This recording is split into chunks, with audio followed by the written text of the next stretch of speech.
It's your girl Jasmine, and I am here to bring you guys a review of Power Book 4. This is Force, and it is about none other than the fabulous Tommy Egan. I'm so excited to be doing a review on this show because I knew I didn't want to review the storyline with Tariq's character. It just wasn't drawing me in the way I needed it to. And I wish I would have jumped on at the time when Kanan's show came out, but when it does come back around, I will be doing season 2.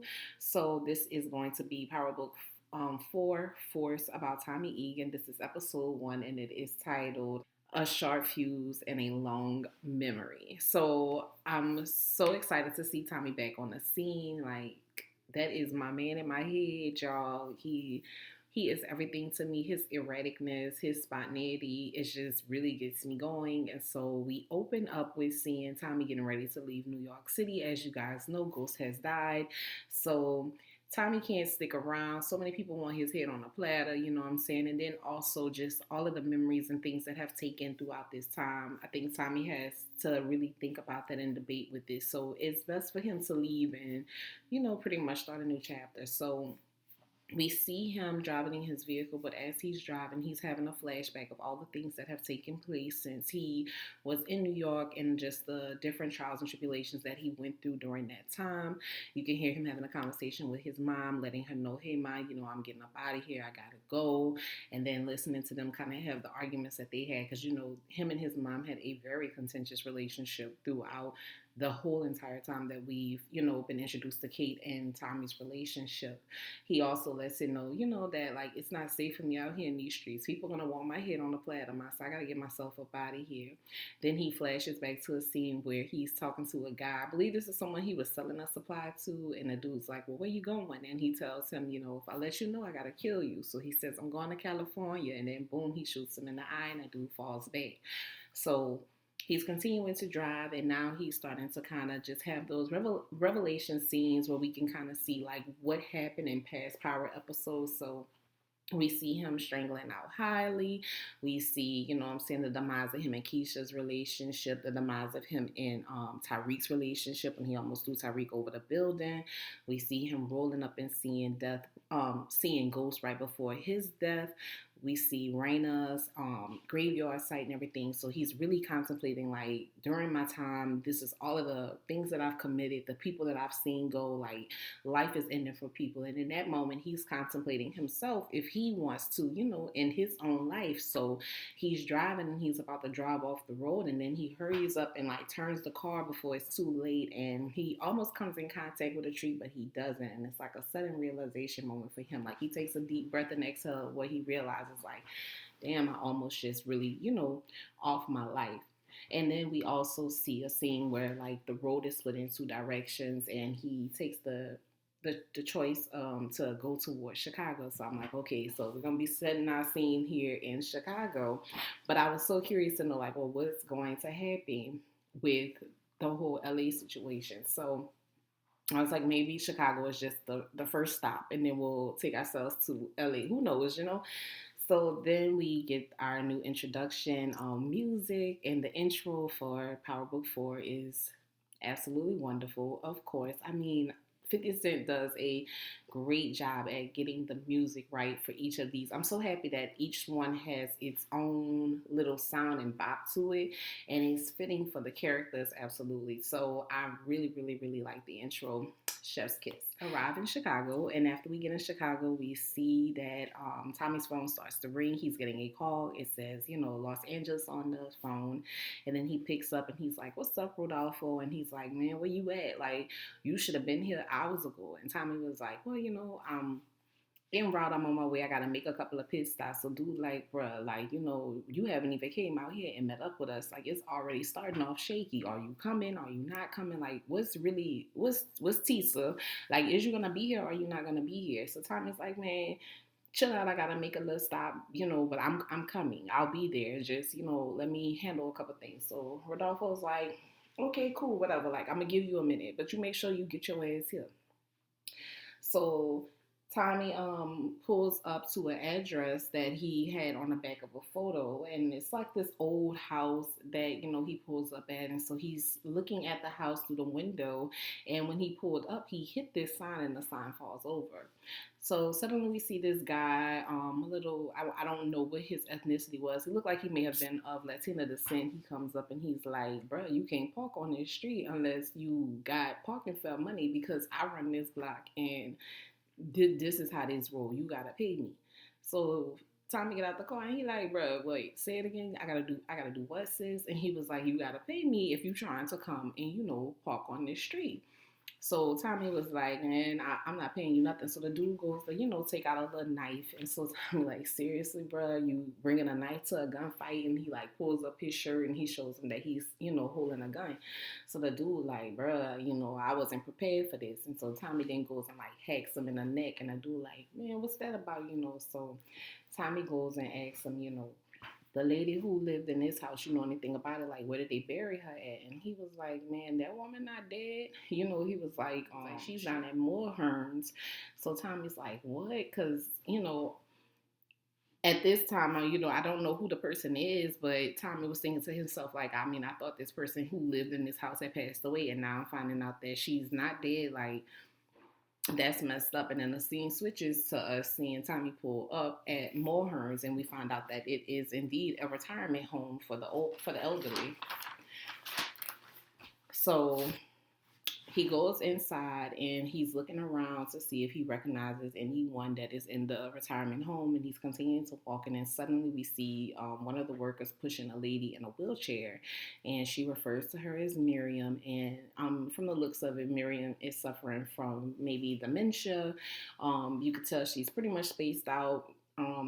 I assume that she probably wouldn't even recognize anyone if anyone was there to come and see her. And Tommy looks at it and he sees the fact that, like, one, she's still alive, but then two, the state that, the state of her health that she is in, I think it became too much for him. So we see him hurry up and leave. Like, he leaves immediately.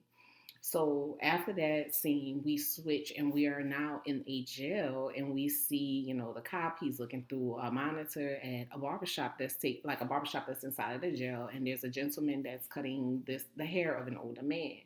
So as the barber is giving the older man a haircut, the cops, he has to let the cops know, like, hey, I'm about to pick up the blade, and then, they're like, blade up, and then before he can put the blade down, they're like, blade down.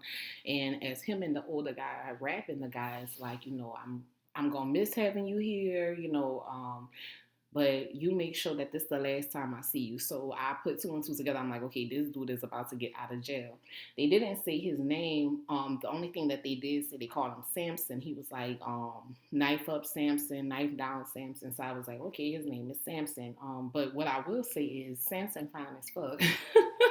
I was like, Samson was real fine. I was like, okay, Samson, I see you, baby. When you come home, you can come right down here, come straight down to the south. We could figure some things out. I mean, Chicago not that far. I would love to take a flight. But whoever they casted for this role, he was really fine. But it also made me think, like, okay, what is his role going to be in Power? Because he is a new character.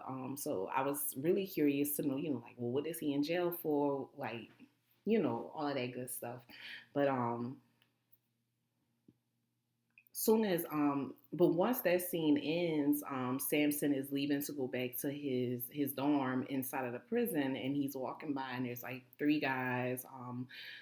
I want to say that they were of Latina descent as well, and he's making eye contact with them. And when people are going to get out of jail, especially, I haven't been to jail, but from what we see depicted in movies and we hear about in films and stuff, people are always jealous of the person that's about to get out. So I'm like, are they gonna try to get him the night before he leaves so he don't go home?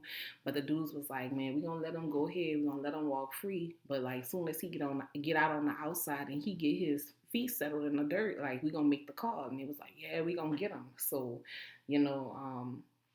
the scene then switches back to Tommy, and Tommy's walking inside of a bar, and when he gets into the bar, there's a beautiful mixed bartender behind the bar, and I knew instantly, I'm like, okay, there's gonna be a connection here, because he asked for the pour him a little scotch. She poured a scotch for him. They making eye contact, flirting, talking about some pot pie dish that is really good from there. And Tommy goes to ask her, well, like, let me get that off the menu. And she like, you can come back tonight because the kitchen not open. He's like, what you mean the kitchen not open? Like, I'm hungry today. So she was like, you can come back later, like I said. And so he was like, okay, bet. Well, look, give me another thing of scotch. So we go back to the jail, and D. Sampson is about to get out. And I'm going to just call him D. Sampson because that's what the old man called him, D. He was like, I hope I don't see you again, D.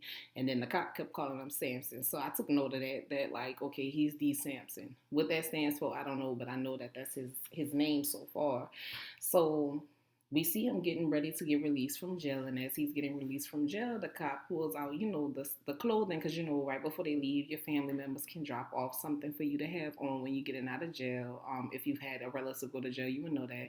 So his brother had brought him like some nice little new red Jordans. So the cop like, man, they selling these on StockX for about $150. Like, I'm trying to get these up out you.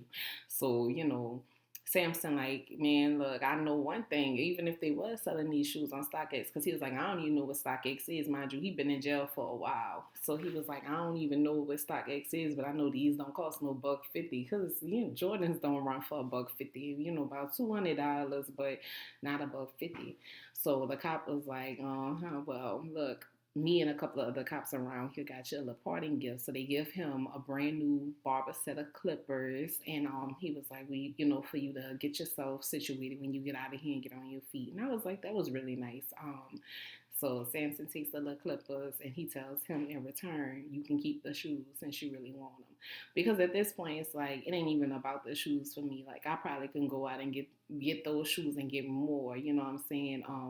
But the fact that y'all took the time out of y'all day to give me a parting gift, it meant something to me. So these shoes, y'all can have them. So he left the shoes there. And we see him walk outside of the jail, and his little brother approaches him, and he's like, good to see you, big bro. I'm so happy. And it was such a sweet moment to see. Again, I don't know if any of you guys have had a close relative that has been to jail, but moments like that are very, very sentimental for you. So we switch back again, and we see Tommy standing outside his car. He's standing in the middle of the street. He's smoking him a cigarette. And a car pulls, a dude in the passenger seat rolled his window down, and he was like, you need to move your car. So Tommy like, what? Like, what's up with people out here keep asking me to move my car? Because in the first scene you had to do is tell them like, you got to pay to park on the street, and now here you have these guys rolling up like, you got to move your car. So then that's when the dude from the driver's side, like, he gets out the car, and he like, man, we got a problem because you got to move your car. So Tommy, he got a temper. He like, man, anybody about to punk me and make me move nothing. I'm not moving a car if I don't want to move a car. So that's when Tommy and the driver start to kind of get in a scuffle, and a passenger seat dude gets out the car. The guy that was sitting in the passenger seat got out the car too, and he kind of like, bro, you don't really want these issues. So there was a gentleman that was sitting in the back of the car the whole time. So he gets out and he's like, look, we got an appointment we trying to get to. We gonna be late. Will you please move your damn car? So Tommy was like, that's better. Like, have some respect for me, So Tommy agrees. He moves his car.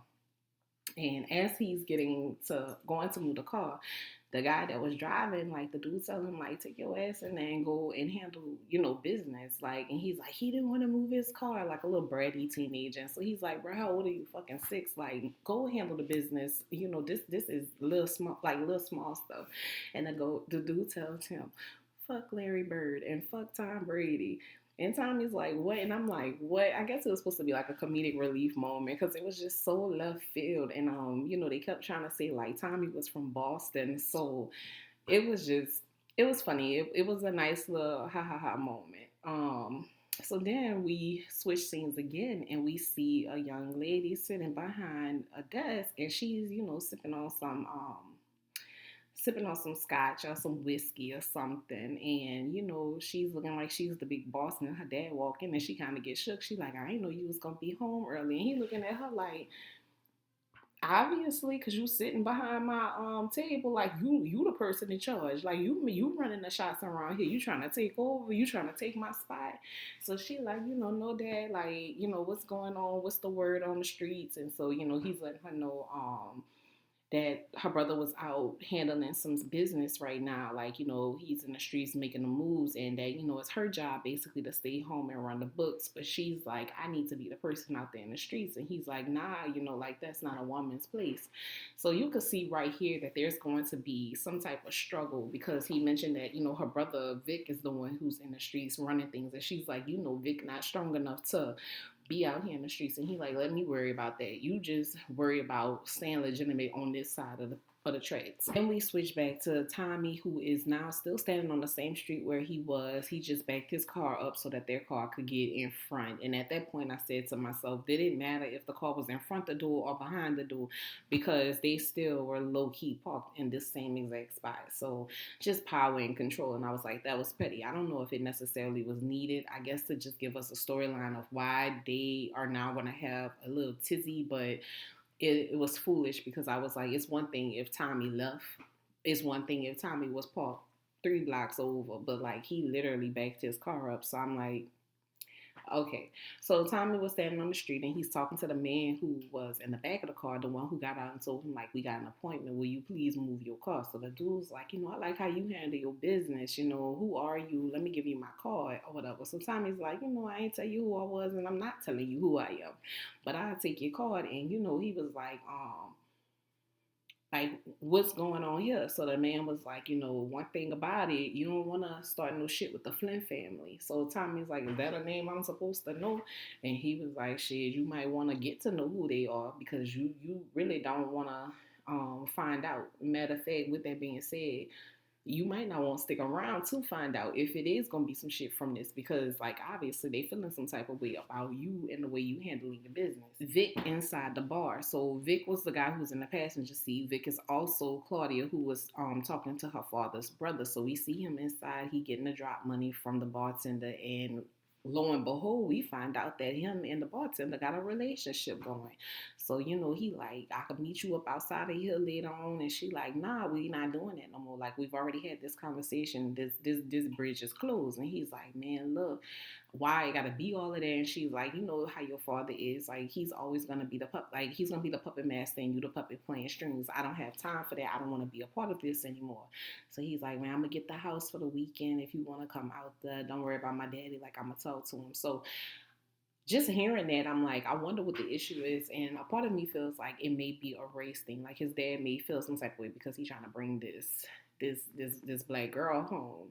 And his dad, like, we ain't having none of that. I don't agree with it. I don't approve of it. And she may be feeling like, you can't even stand up for me and truly date me. You know what I'm saying? So I'm not trying to hear that shit.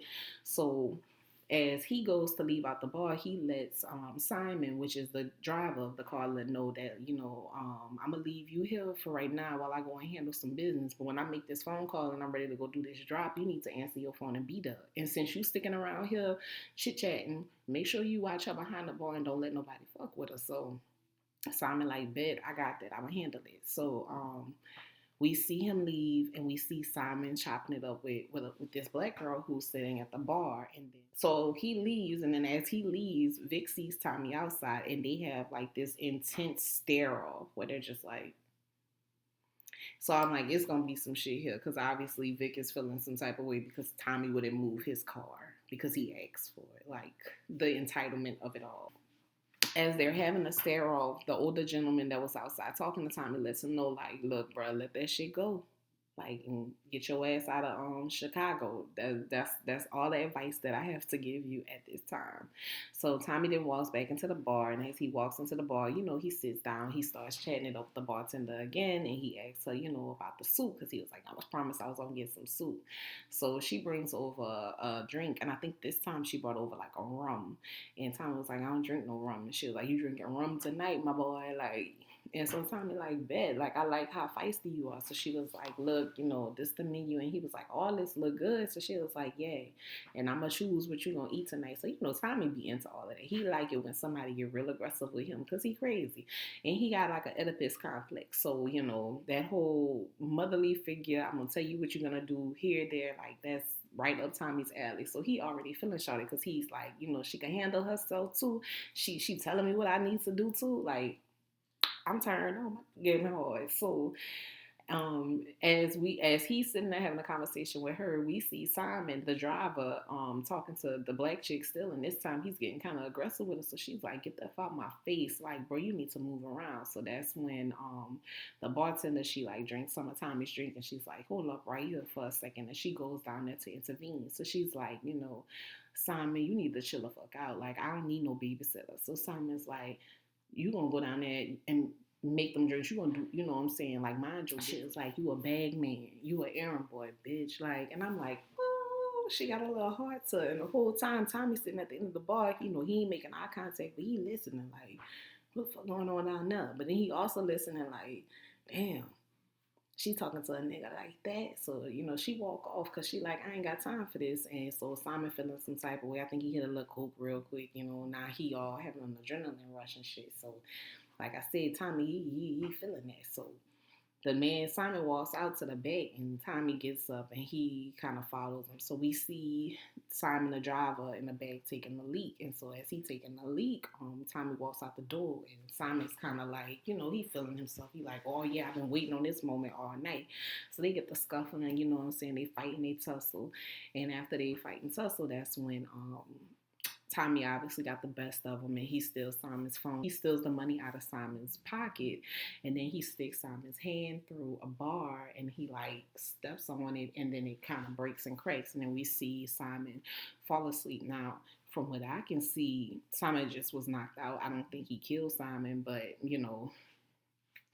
there was nothing that he did in that moment that could really kill him. I believe he's still alive. So, anyways, um, we see the bartender walk out back, and she's like, damn, like, you coming around here, you handling shit like that, you know what I'm saying? You ain't have to do all of that. And he was like, man, I got moves and stuff to make. And she like, I hope you know what you getting yourself into. It's over. And now we see Tommy done went back to Shawty crib, and he breaking her back in. Now, I love me some Tommy, so the sex scene was good, and I was really surprised to see the way he was handling it. I was like, "You better go ahead, you better work it." We switch back over to the Flins, and we see Claudia walk in the club looking like a bad bitch. Like, she dressed to the nines, got the hair up nicely and everything. So she walks over to a VIP booth, and we see her, and I guess this is one of her friends, and she asks what they were drinking. So the dude is like, this is a liquor that was created by my father. Like, it's meant to be sipped. It's not meant to be drank. And she take a shot of it. And he was like, I just told you, like, this ain't that type of drink. Like, you're supposed to sip it. So she was like, I'm in control. I'm trying to be in control. I'm tired of men telling me what to do. So when she said she was tired of men telling her what to do, I knew immediately that, okay, she don't like men. She has to like women because it's a control and a power thing for her. And then lo and behold, we see her looking off into the club, and there's this little Asian chick that's dancing, and they making eye contact, doing a little eye fuck thing from across the room. And I'm like, oh, okay, we see what time it is. Claudia then walks through the crowd, and it's all slow motion, and she meets up with the girl, and they get to dancing and rubbing all on each other, and then the girl takes out some coke. So she puts it on the back of her hand, and she holds it up for Claudia, and Claudia hits the coke, and the next thing you know, the room starts spinning, and they start to be orgasming all on the dance floor. And then it switches again, and this time Claudia and the girl are back at a hotel, and they getting it on, and Claudia puts some of the coke on the girl's chest, and she hits it again, and then they have this wild, mad, passionate sex.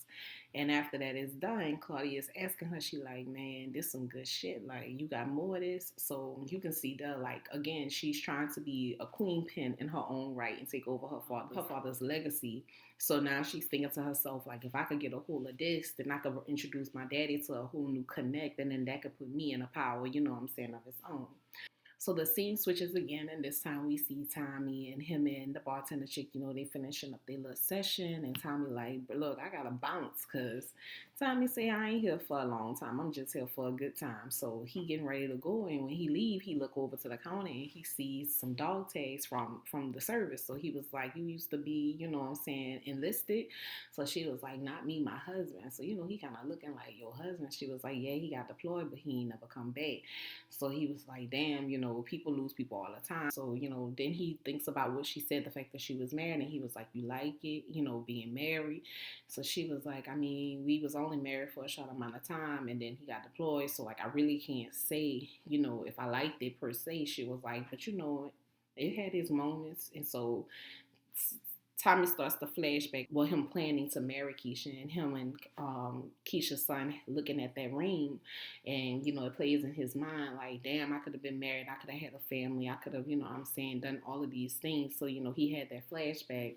And then that's when she asked him, she was like, well, have you been married? And he was like, I was close. And she basically was like, don't give up hope. Like, it's a possibility you might get married again. I was like, don't let this be a little foreshadowing where he gonna go and try to get with her, redo the whole Keisha and Tommy love story scene, because we know how Tommy get when he start dating women. Like, it just becomes catastrophic and people end up dying, and who has time for that? So then the scene changes over and we see Tommy sitting in his car, and then the phone lights up and we realize that it's messages from Vic. So Tommy still has Simon's cell phone.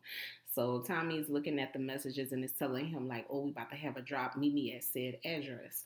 So then the scene switches again to Vic sitting in the car, and Vic is like calling constantly. And he like, man, this dude not picking up. What the fuck? He done like left me hanging outside of the Connect. And then next thing you know, he calls again, and you can hear the phone ringing from like outside the car. So he like, man, what the fuck? Like, why I hear that? And then you see Tommy walk up with a gun and it got a silence on it, and he shoots at the windshield 2 times, bang, bang. And of course, he has a bulletproof windshield, so the bullets don't penetrate. And so Tommy's like, look, you make some false moves and it's going to be 2 more going in, but this time it's going at your dome. Get your ass out the car. So he walks up to the other side of the car, and, Vic looking like, man, what the F? So Tommy like, don't do it. Don't grab your gun, because these bullets could go straight in your head. Get out the car, because I want to meet your Connect.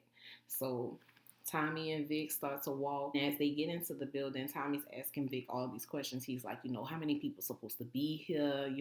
How many people are you supposed to have with you? Because he understands when we go in here, I'm not trying to set nothing off, or, they start shooting immediately. So give me the rundown on what we doing.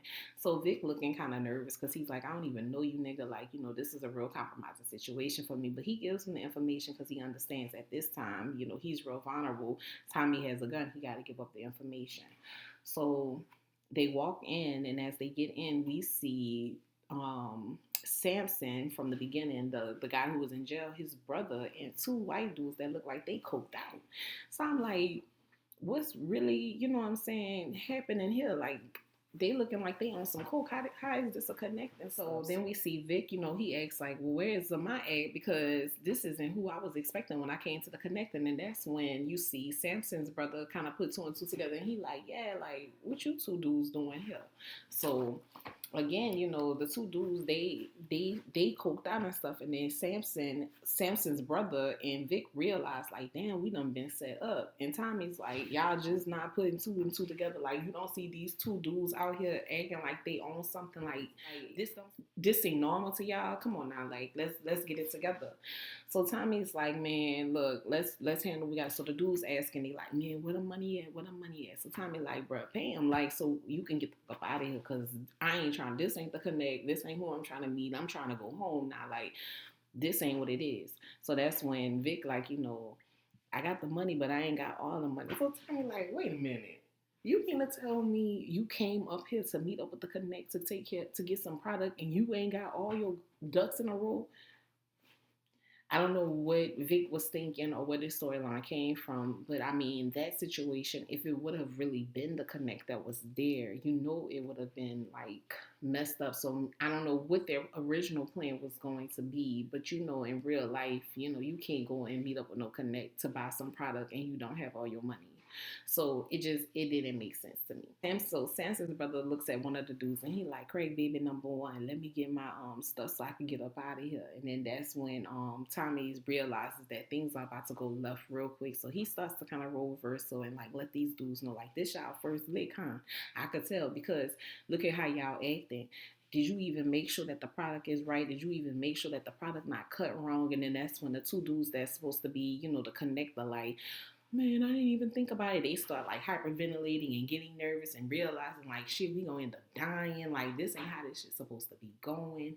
And then we see they start shooting. So once they start shooting, Tommy, the Samson's brother, and Vic running, they hide in these little spots. So Samson brother go to start shooting back and realize that his gun jam, so he can't shoot back. So Tommy looking like, man, I'm up in here with a bunch of goddamn amateurs, like they not even ready for this life. And so then Tommy look over at Vic and Vic like, you got my gun. So Tommy get up on his, shoot him up, bang bang, and he go to busting, and he shoot one dude, he kill him, and then the other one he tell him, I got full bullets in here, and then he give him 3 shots, like one in both arms and one in one leg, and he was like, I got one more, don't make sure I don't miss. So the dude crying for his life and stuff, and then Tommy starts to have a conversation with Vic and Samson's brother about paying him for the fees. And as he's having this conversation about that, the dude who he shot starts to crawl off and walk off into the background. And I'm thinking to myself, like, Tommy wouldn't let no witness go. That didn't make sense to me, because like, now this dude, he ain't dead, so he gonna go back to whatever and let people know that Tommy did it. And I don't know if they're trying to make it a thing where Tommy wanted everybody to know who he was, and so he purposely let him leave. But in real life, like, realistically speaking, if you going to go after connecting a situation and a stuff, you're not gonna let somebody get away. But again, I could see them probably taking this storyline and having it to where the guy goes back and tells the Connect that Tommy came in and this is what happened, and then the Connect is going to be looking for Tommy, and then that's how Tommy's going to meet the Connect. You never know with Power Book how they writing stuff, but to me as a viewer, I was like, it didn't make sense. But we shall see, because I really think that that's where they're going to go. So that's one of my kind of like predictions for where I see Power going in the future. After, they let that dude go, the guys, Vic and the brother, are like, man, who the fuck are you? You know what I'm saying? So Tommy like, nigga, I'm the one who saved y'all life. Find out too that the brother is a part of an organization or a crew called CBI, and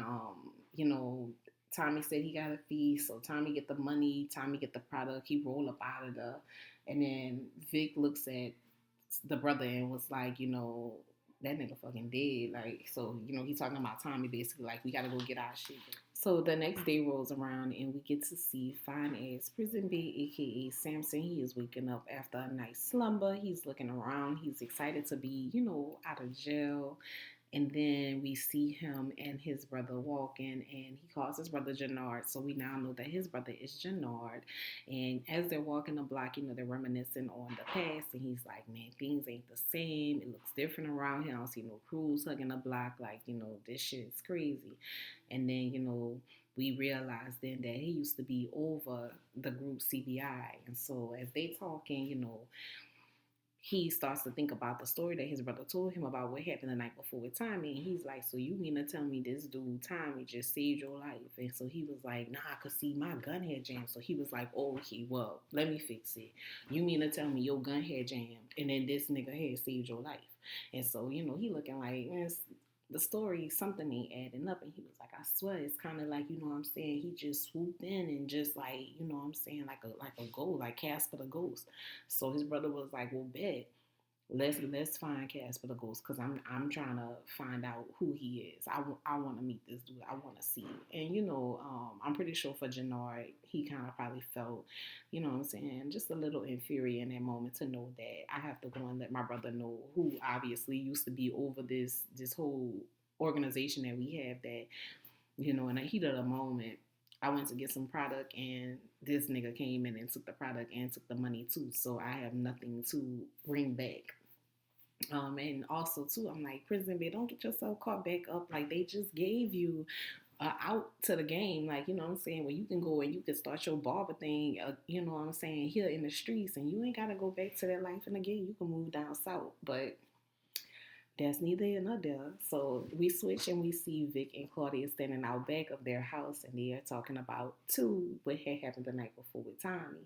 And Claudia is like, first of all, what you doing trying to get a deal going with the yardies. So apparently the two guys that were trying to sell the supplies that were coked out, they called themselves the yardies. And so I'm like, that's such an appropriate name for them because they look like people that hang out in the yard and do drugs. And so she's like, they got a bad supply. They've been having a bad supply. That's not something that we want to have. Like, if you want to show yourself to dad and make him see you as, a boss and somebody that he can pass this franchise over towards, you can't be making no deals like that. And also, she was like, I don't even know why you trying to get yourself involved with CBI either. Like, we ain't even got to go out like that. We need to be trying to figure out a way to do things where it's going underneath the radar. So we see here, like, through the conversation that she's having with Vic, that she really is the brains. And since her dad won't, like, and her brother have a good relationship, obviously.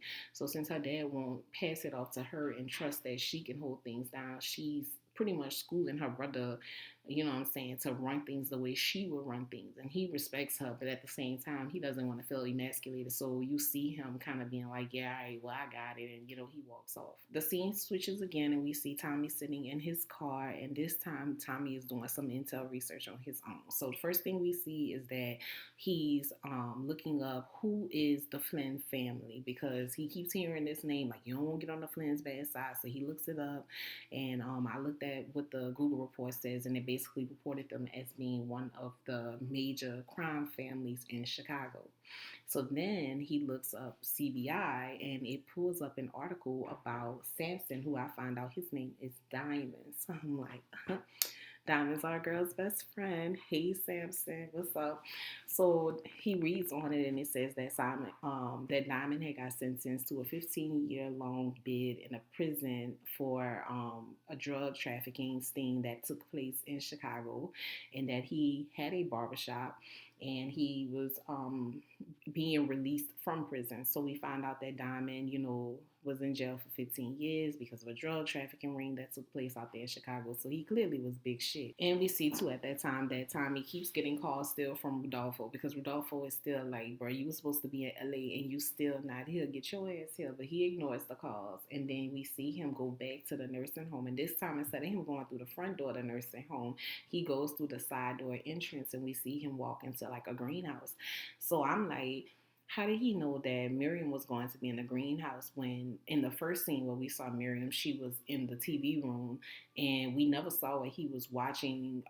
His car was parked outside, so I don't know if he saw them push her there, but I'm like, how did he know that she would be in the green room? So he walks in and he sees her sitting there, and he's just like, hey, do you know who I am? He was like, I'm Tommy, and he was like, I haven't seen you since I was 4 years old. My mama told me that you was dead, and I'm happy basically to see you. And she's sitting there spaced out because Granny is, I don't think that she's coherent, you know what I'm saying? And if she is, she may be suffering from like a dementia where it's just like one of those things where it phases in and out.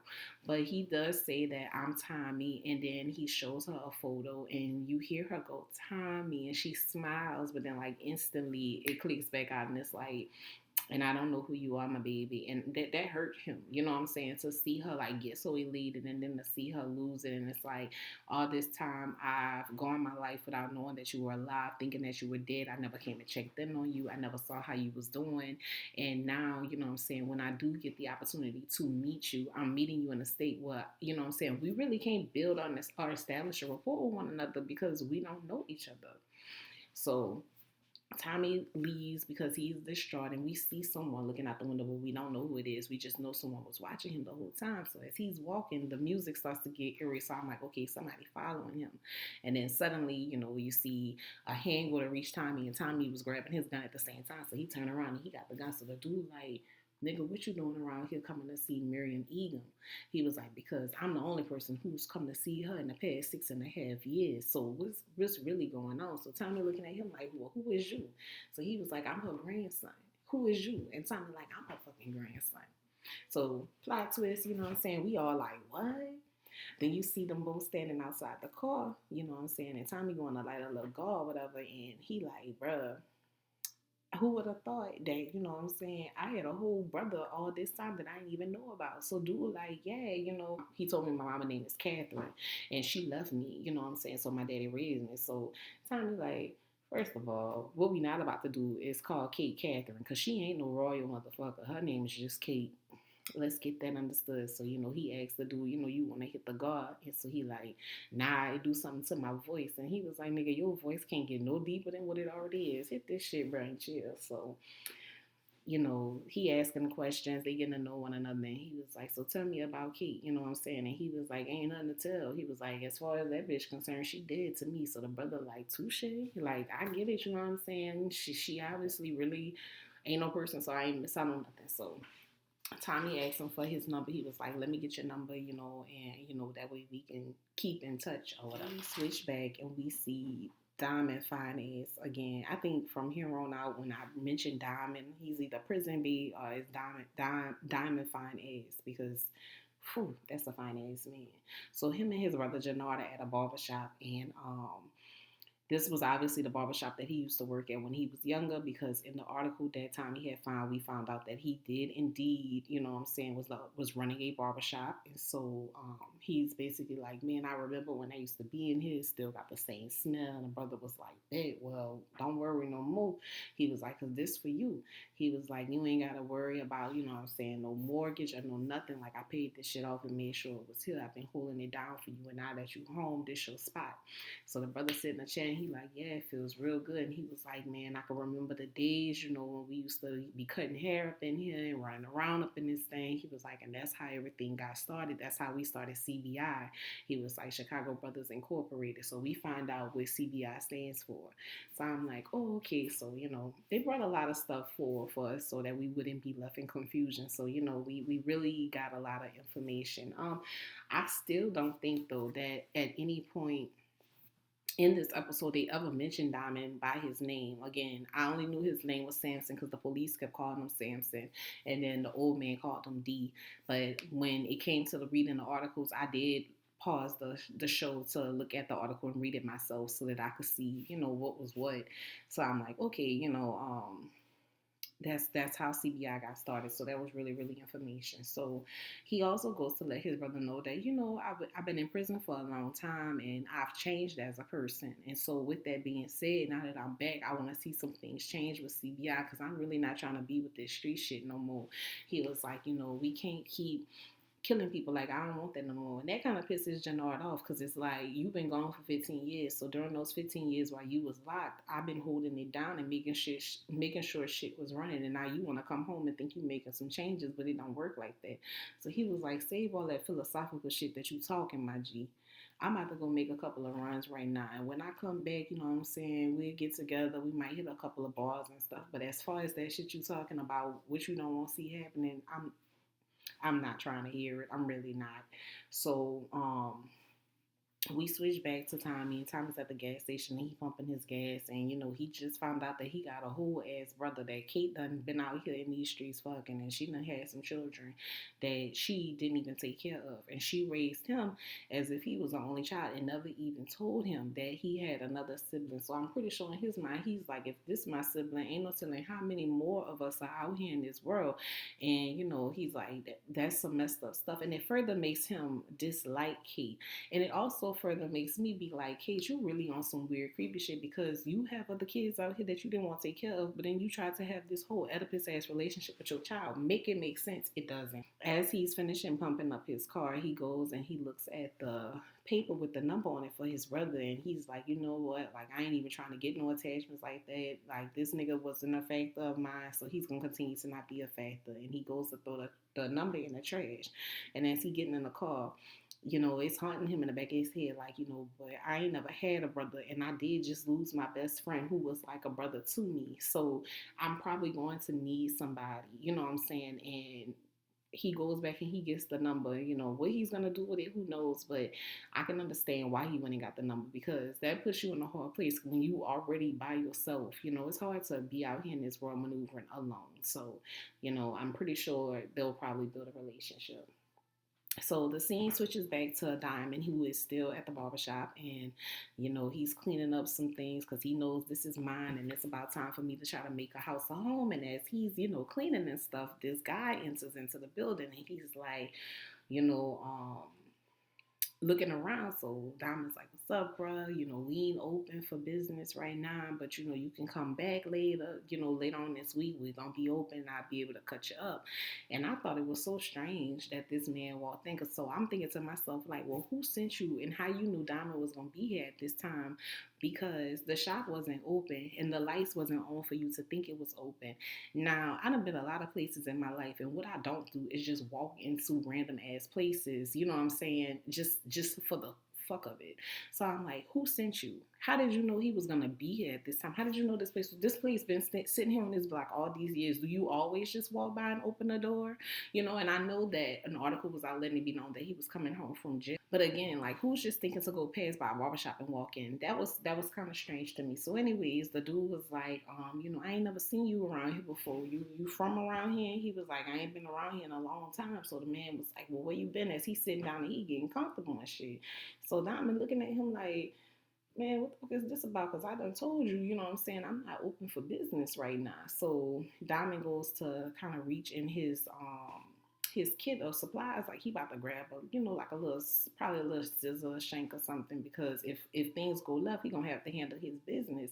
And then that's when a man gets a phone call. So as he getting a phone call, he kind of raised his shirt up so that Diamond could see like he got a badge on. So I'm like, okay, this the police or whatever. So he make the call and he like, bet I'm on my way. And as he gets up, he was like, I'm gonna come back around here so I can get my service. So Diamond was like, that's cool. The first one is gonna be on the house. He don't want no smoke basically.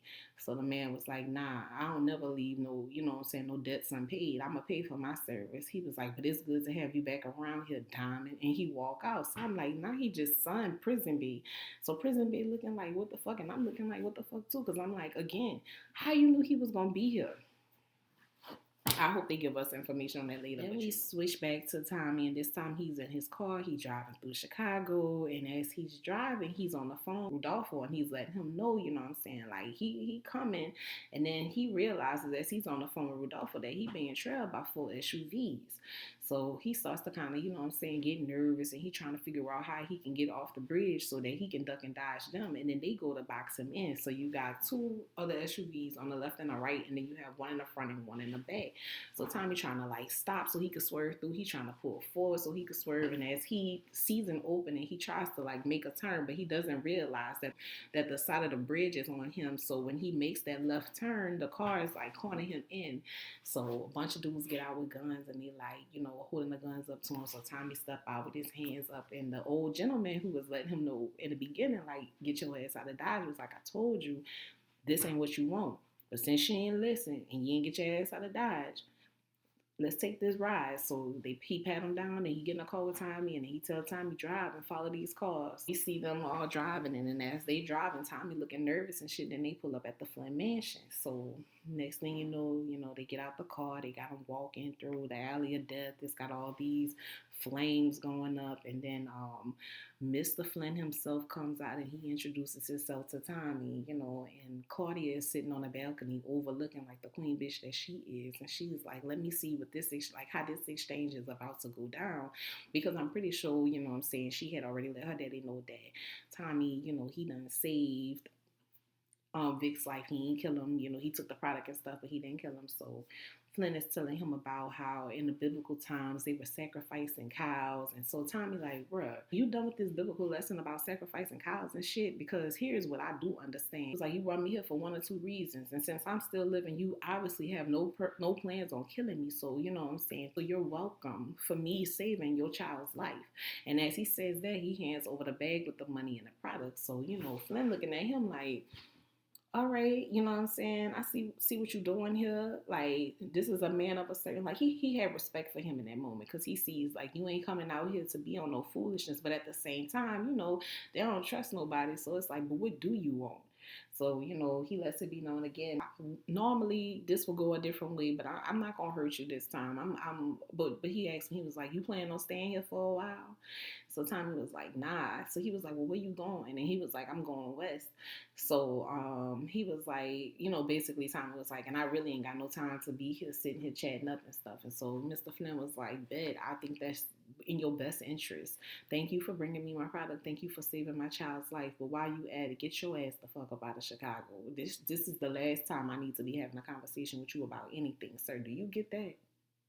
So Tommy walks off, and as he's walking off, you know what I'm saying, he's smiling to himself because ultimately what he wanted to do was he wanted to let it be known who he was. You know what I'm saying? Tommy loves an adrenaline rush. He loves to live life on edge. This is right up his alley, especially since he wants to become his own kingpin. The best way to go about getting your own and establishing yourself is to be meeting up in the faces of the people who are in higher power. You know, we see Tommy. He's driving, and as he's driving, he's passing through Chicago, and this time it's a scene of him leaving Chicago, and he's on the phone with Rudolfo, and you know he's about to go to California, and then he thinks about it, and he's like, you know what? He on the phone with Rudolfo, he like, man, nigga, F you. F your foolishness that you got going on. I don't work for you. I don't work for nobody. I'm staying where I'm at. I'm gonna make myself my own boss. I'm going solo. I work for me now, my G.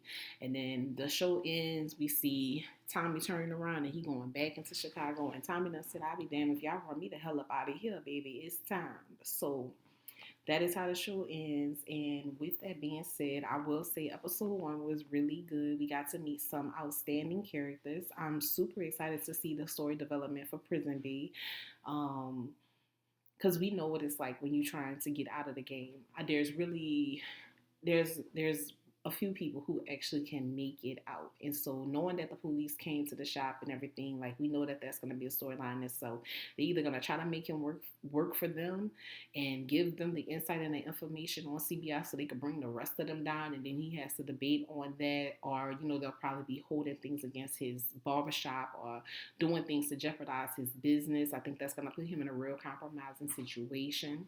We have Tommy, who is now trying to go and become his own kingpin within himself, but you know he got to go against the Flint family, so that means that he's probably going to have to get in with the Flint family, find a way to make amends with them so that, you know what I'm saying, he can do his thing, and you know he may be working closely with them because I'm pretty sure the father is going to have some respect for him for knowing that, you know, you came and you saved my son and you returned the product and you returned the money and stuff like that. Like that was really honorable of you to do. So we have that. And then also with the Yardies, him letting the young man get away, you know, I'm pretty sure he's gonna go back and let his supplier know or his connect know that, you know, I got shot up in the process and he took our stuff, and so now that he's gonna be on him, and Tommy may have to rely on the Flynns to come and, you know, support him in that situation and like have his back as an ally. So we'll see how that crosses out, because that's what I think is going to happen there.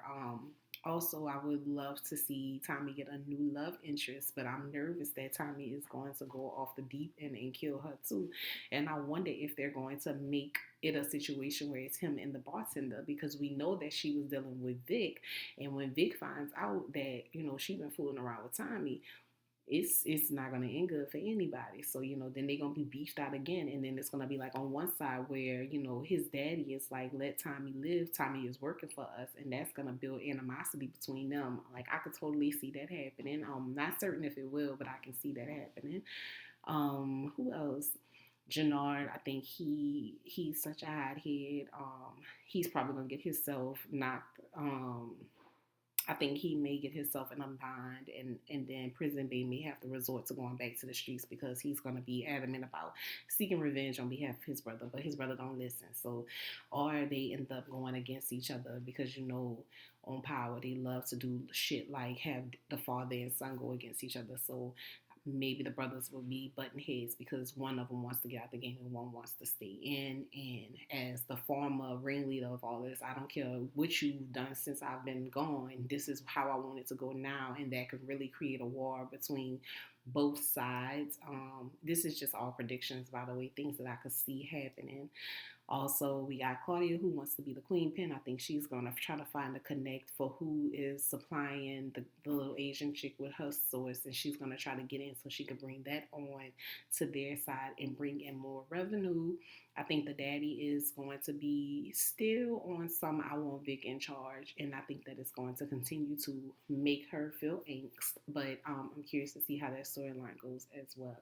So that is my review of the first episode of Power Book Force. It was really good. I'm super excited to see the character development here and just to see where the storyline is going to go because, again, Tommy is one of my, most favorite characters. So seeing him find his grandmother as well as just seeing him find his brother who happens to be a black man. I know I hadn't mentioned it earlier because I was just still kind of stuck on the fact that we're finding out all this information about Kate. But, it's really, really interesting because we always thought that Tommy had some nigga in him anyways. And although they have different daddies, it's just like, how fitting is it that Tommy finds out that he has a black brother? So I really enjoyed the show. That was my review. Thank you guys for checking me out. And until next time, y'all be blessed.